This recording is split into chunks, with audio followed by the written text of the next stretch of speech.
What if the one thing that was supposed to be your destiny was the same thing you blame for destroying your family? Because Prince Harry just stood in front of a room full of strangers and said exactly that, out loud, with Meghan watching. Okay, so if you thought Harry and Meghan's Australia tour was just going to be smiles, waves, and cute couple moments, think again. Because on day 3 of their trip down under, Harry took the mic at a workplace mental health summit in Melbourne. And what came out of his mouth had people in that room completely silent. We're talking raw, unfiltered. This man has been through it energy. I'm breaking it all down. And trust me, you want to stay until the end, because the thing he said about his mom, we need to talk about that. So Harry gets up on stage at the Entourage Summit, this big leadership and workplace mental health event at Melbourne Park. And instead of giving some polished, everything is fine royal speech, he opens with this.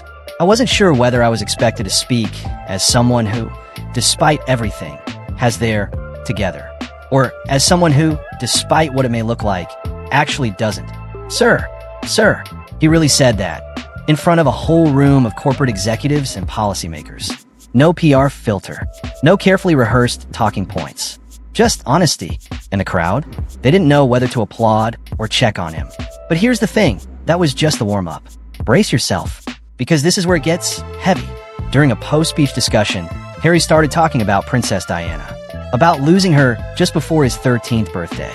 And he said, and I need you to really hear this, he said that after she died, he looked at his royal destiny and thought, I don't want this job.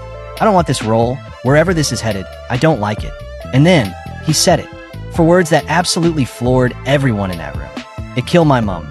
He said he was against everything the royal life represented, because in his mind, that life, that institution, that relentless public existence took his mother away from him. And so he stuck his head in the sand for years. A grieving 12-year-old boy who grew into a man carrying all of that in a goldfish bowl under constant surveillance while being expected to just show up. Can you imagine? 12 years old, cameras everywhere, and you're supposed to just perform. The man said grief doesn't disappear because you ignore it. And honestly, that's not just a royal problem. That's a human problem. Now here's where the story takes a turn. Because Harry didn't just come to Melbourne to be emotional. He actually came with a message. He talked about his 2 tours in Afghanistan and how the military taught him that resilience isn't about pushing things down. It's about building the capacity to actually deal with what comes up, which, coming from a man who spent years doing the exact opposite, is kind of big deal. And then he talked about the moment everything shifted for him. He asked himself, what would my mom want me to do? And just like that, purpose replaced pain. He stopped running from the role. He started asking how he could use his platform to actually matter. And then, because Harry cannot get through a speech without making Meghan fans emotional, he brought up his wife and kids. He said becoming a husband and father gave him focus. That when a parent is overwhelmed, children feel it. And that asking for help isn't weakness. It's, and I quote, very much a form of strength. Archie and Lilibet out here unknowingly saving their dad. Respect. Now zoom out for a second, because this Melbourne speech didn't happen in isolation. This whole Australia trip has basically been one long, deeply personal mental health press tour. And I mean that in the best possible way. Before the summit, Harry and Meghan visited Batter, a youth mental health charity, where they talked to young people about social media and their own struggles. Harry made a solo stop from Movember, the men's health charity, where he told a room full of dads that yes, parenthood is messy, and you are not alone. Meghan, meanwhile, was out visiting shelters for women experiencing family violence and homelessness, doing her own quiet, powerful work on the side.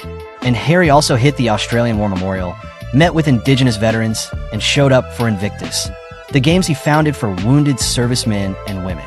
So this wasn't a PR trip. This was a mission. These two showed up with purpose. And whether you're a fan or a critic, you have to at least acknowledge they are consistent. Okay, so obviously, the internet lost its mind over the "It Killed My Mom" clip. Within hours, it was everywhere. And the reactions? Split, as always, right down the Harry and Meghan opinion divide. Half the comments are like, finally a royal who actually talks about real things. This man is healing in public, and we are here for it. The other half are going, why does he keep doing these speeches abroad? Why not in the UK? And look, valid question, different conversation. But what's not debatable is that a 41-year-old man talking openly about grief, therapy, and his dead mother, in front of hundreds of people, takes a certain kind of courage. Call what you want. The Diana fans? Absolutely in pieces. Because every time Harry talks about her, it's a reminder that behind all the drama and the headlines and the Netflix documentaries, there's just a boy who lost his mom and never really got to grieve properly. That hits different. It just does.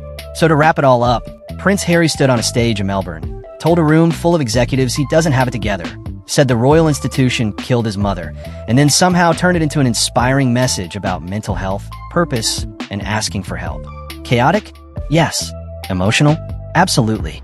Memorable? Completely.